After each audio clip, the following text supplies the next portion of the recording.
Good morning guys हमने dermatology start की हुई थी जिसमें हम डिसऑर्डर ऑफ स्वेट एंड स्वीशियस ग्लैंड को स्टडी कर रहे थे। उसमें से कुछ लास्ट में हमारे पास है बुल्लस इरप्शंस।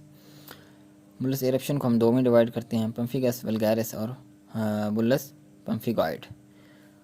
पम्फिगस वल्गैरिस के अंदर it is a chronic immune mediated bullous eruption affecting skin and mucosa, और bullous pemphigoid it is a chronic immune mediated bullous eruption affecting only skin. यहाँ स्किन और मिकोजा दोनों को इफेक्ट कर रहा है, लेकिन यहाँ पे सिर्फ स्किन को इफेक्ट कर रहा है।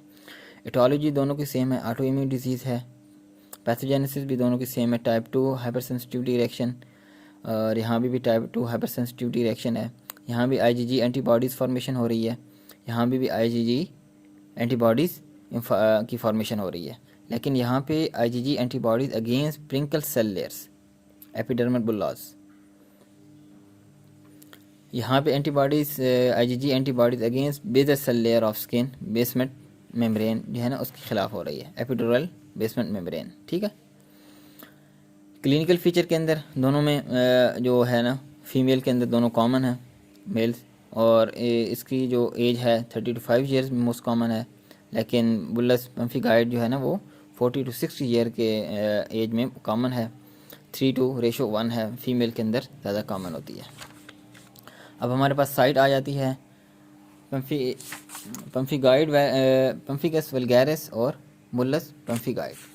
पम्फिगस वल्गैरिस की जो साइट है वो mostly face, scalp, axilla, groin, skin, conjunctiva, oesophagus wall या मिकोजा वगैरह के अंदर होती है। लेकिन पम्फिगॉइड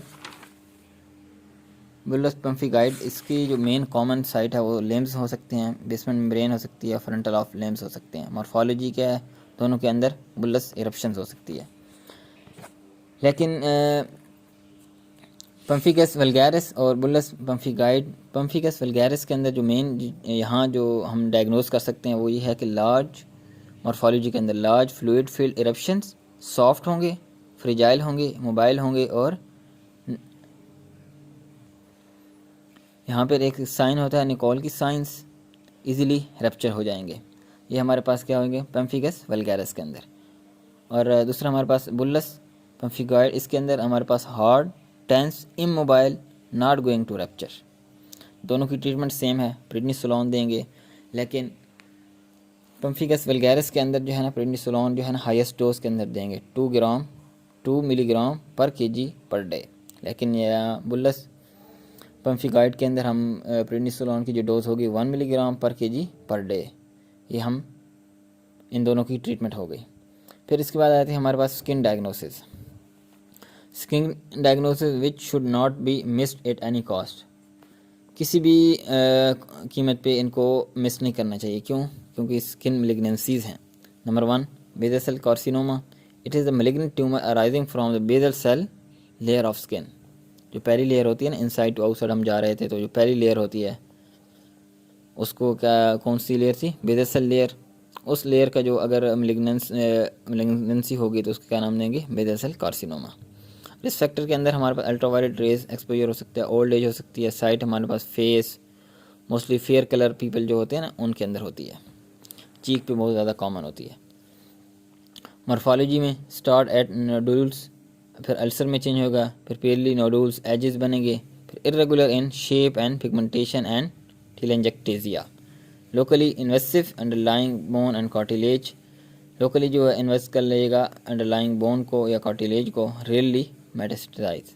ये जो बेजल सेल कार्सिनोमा होता है ना, ये मोस्टली लोकल यानी कैंसर होता है। Investigation of choice excision biopsy, simple excision करेंगे, फिर उसकी बायोप्सी करवाएंगे। Treatment surgery followed by radiotherapy. फिर दूसरा आया था हमारे पास स्क्वेमस सेल कार्सिनोमा। वो बेजल सेल कार्सिनोमा किस लेयर का था? बेजल सेल लेयर का था। लेकिन स्क्वेमस सेल कार्सिनोमा हमारे पास it is malignant tumour arising from prickle cell layer of skin. हमारे पास जो दूसरी लेयर थी ना मोफिगी, इसको हम प्रिंकल सेल लेयर भी कहते हैं। इसका भी risk factor white rays, ultraviolet rays, pre existing skin lesions, leprosy हो सकती है, स्किन लीजन हो सकते हैं, वेरिकोस अल्सर हो सकता है, या लूपस वल्गैरिस हो सकता है। ये भी मोस्टली कॉमन फेस के अंदर होगी, वो भी फेस में है, ये भी फेस में है। फेस में फोरहेड, ईयर, अपर लिप्स या लोअर लिप्स के ऊपर मोस्टली कॉमन होती है। लेग्स या ट्रंक के ऊपर भी ज़्यादा कॉमन होती है।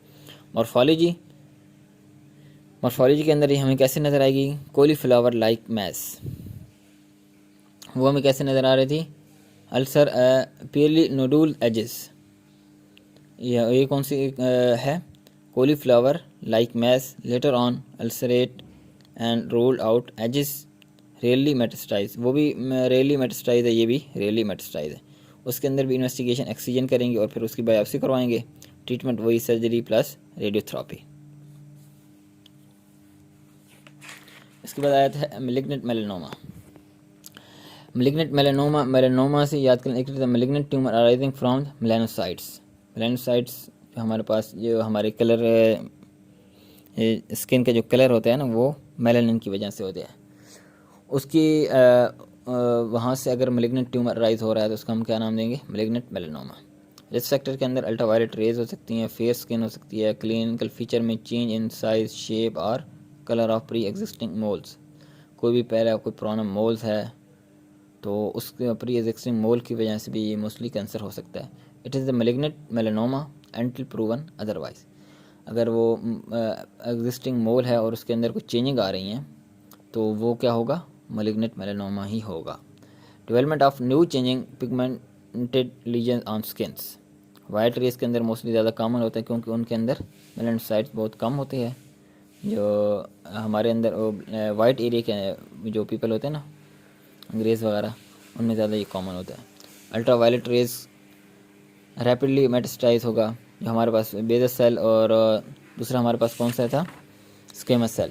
ये दोनों जो है ना, ये रेयरली मेटास्टाइज है, लेकिन जो मेलानोसाइट मेलानोमा है ये रैपिडली मेटास्टाइज होंगे। एक्सीजन बायोप्सी होगी, इसके अंदर भी एक्सीजन करेंगे, फिर उसकी बायोप्सी, सर्जरी, फिर कीमोथेरेपी। वहाँ क्या थी? रेडियोथेरेपी, यहाँ क्या होगी? कीमोथेरेपी होगी।